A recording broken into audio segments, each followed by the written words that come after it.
Contoh soal, seorang laki-laki berusia 22 tahun dirawat di HCU dengan mengalami penurunan kesadaran. Perawat melakukan pemasangan OPA untuk menjaga potensi jalan nafas. Setelah 8 jam, pasien tampak gelisah dan terbatuk beberapa kali sehingga posisi OPA tidak pada tempatnya. Pertanyaannya adalah, apakah tindakan yang harus dilakukan perawat terhadap pasien?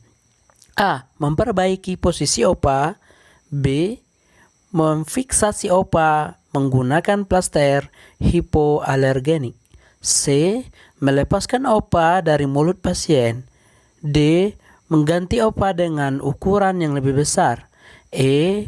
Memutar posisi OPA sehingga bagian distal menghadap palatum. Yang pertama, teman-teman harus ketahui adalah apa maksud dari pertanyaan dari soal tersebut.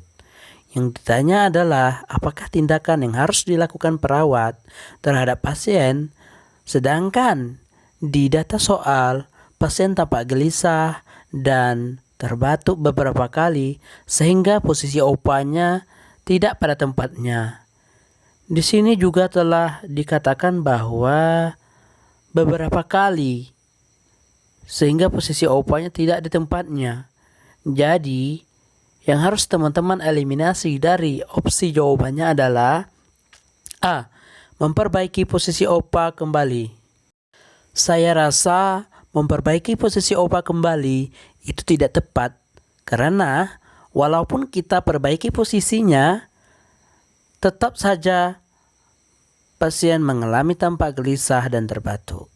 Dan di badan soal juga dijelaskan bahwa beberapa kali. Sedangkan opsi yang B, memfiksasi OPA menggunakan plaster hipoalergenik. Jadi yang opsi B perlu juga teman-teman eliminasi. Kenapa? Karena memfiksasi OPA percuma saja.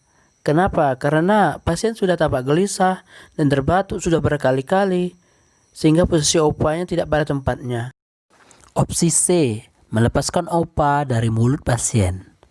Jadi opsi C ini kita simpan dulu ya, karena opsi C ini sudah agak menuju ke arah di mana pasien mengalami gelisah sudah berkali-kali sehingga posisi OPA-nya tidak pada tempatnya dan pasien juga mengalami penurunan kesadaran. Jadi opsi C, melepaskan OPA dari mulut pasien. D. Mengganti OPA dengan ukuran yang lebih besar. Saya rasa ini kurang cocok. Yang E. Memutar posisi OPA hingga bagian distal menghadap ke palatum. Saya rasa opsi ini juga kurang cocok.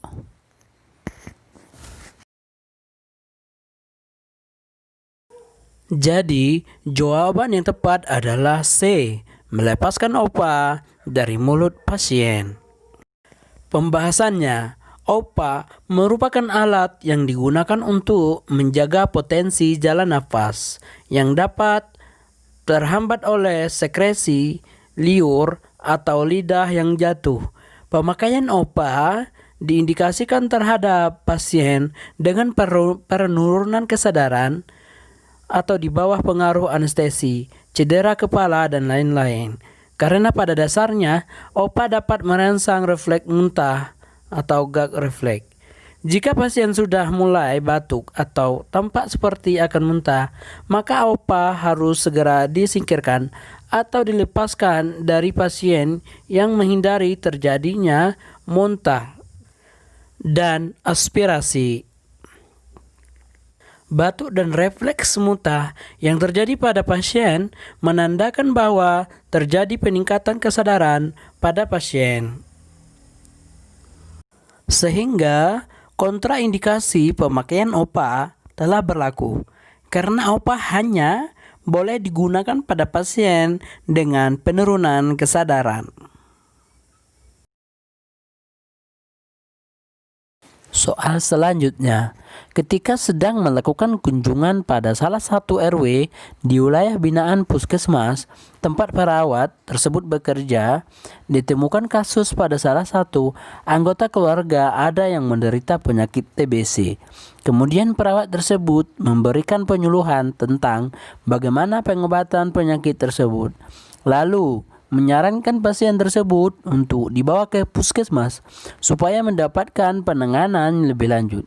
Tindakan keperawatan yang telah dilakukan merupakan implementasi peran perawat sebagai apa? A. Konselor, B. Memberi asuhan, C. Advokat, D. Edukator, E. Kolaborator. Jadi jawaban yang tepat adalah D. Dalam kasus, perawat memberikan penyuluhan dan menyarankan pasien ke puskesmas. Kenapa bukan A. Konselor? Karena dalam konseling terjadi komunikasi antara perawat dan pasien dalam memecahkan masalah, sedangkan kasus di atas hanya menyuluh. B. Tidak ada pemberian asuhan keperawatan. C. Advokat. Perawat hanya menyarankan ke puskesmas, tidak sedang mengadvokasi masalah atau hak pasien. E. Kolaborator. Perawat belum melakukan perawatan kesehatan dengan tenaga kesehatan lain atau masih menyarankan ke puskesmas. Soal selanjutnya, ruang teratai atas RSUD Laki Padada, Tanah Toraja, untuk mencapai tujuan bersama diciptakan komunikasi yang terbuka antar perawat dan disepakati dalam menjalankan pelayanan.